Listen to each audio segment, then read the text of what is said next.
Hello everyone, you are listening to Dr. Neha Agrawal. I am a consultant endocrinologist and diabetologist at Institute of Neuroscience Hospital, Kolkata. Thank you all for joining with me in today's program. Today I'll be discussing about an interesting clinical case scenario which we all face very commonly in our day-to-day practice.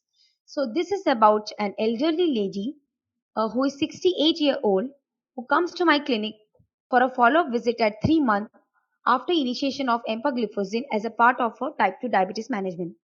She was started with 10 milligram of empagliflozin per day. Her glucose levels have seemed to be improved, but now she complains of vaginal pruritus and she is worried that she is suffering from yeast infection. So now let us talk about SGLT2 inhibitors. These are the group of molecules which acts by inhibiting the glucose reabsorption at the level of kidneys, thus leading to glycosuria. So due to its typical mechanism of action, this group of molecules are associated with increased risk of genital urinary tract infection. Now coming back to the our clinical case, this lady was diagnosed with vulvovaginal candidiasis and was prescribed a single dose of fluconazole, that is 150 milligram.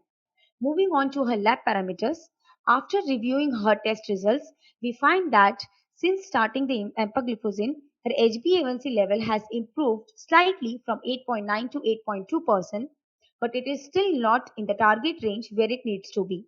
Her calculated eGFR with the CKD EPI calculation comes to around 70 ml per minute per 1.73 meter square. Now let us talk about SGLT2 inhibitors. These are an increasingly important oral medication class in type 2 diabetes with their use climbing dramatically in recent years.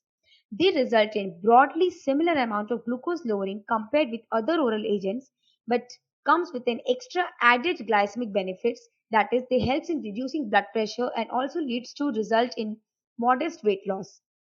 In addition to their glucose lowering effects, they have many extra glycemic effects like they provide cardiovascular and renal benefits. And these benefits are being established in various CVOT trials. In all large scale clinical trials, they have demonstrated reduction in cardiovascular and renal outcomes in high risk groups with type 2 diabetes, as well as they provide benefits in patients with heart failure irrespective of their type 2 diabetic status.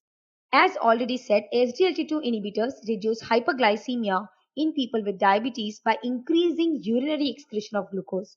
This induced glycosuria increases the risk of genital infections, and this risk has been demonstrated in various clinical trials and observational studies.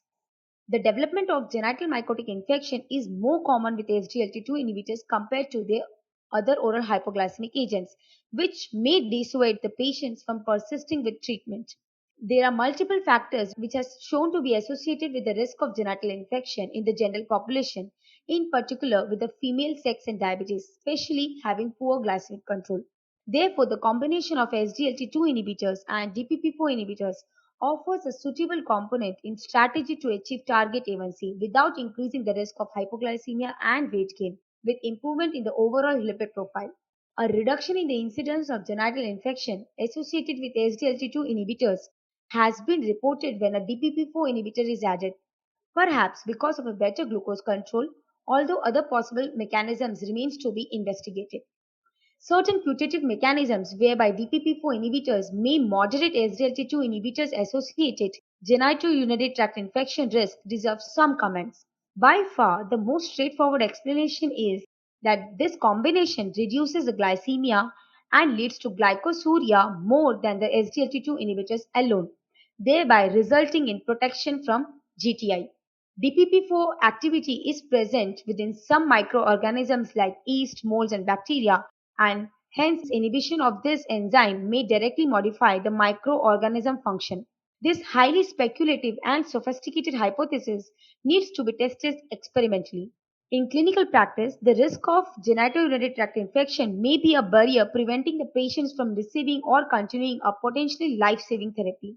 In addition to the local hygiene consultation on how to prevent GUTIs, identifying the combination therapy that limit the risk of such adverse events is an interesting strategy. Thank you everyone for listening to this episode of poorly controlled diabetes in a woman with genitourinary tract infection. I hope you enjoyed this session. Thank you everyone.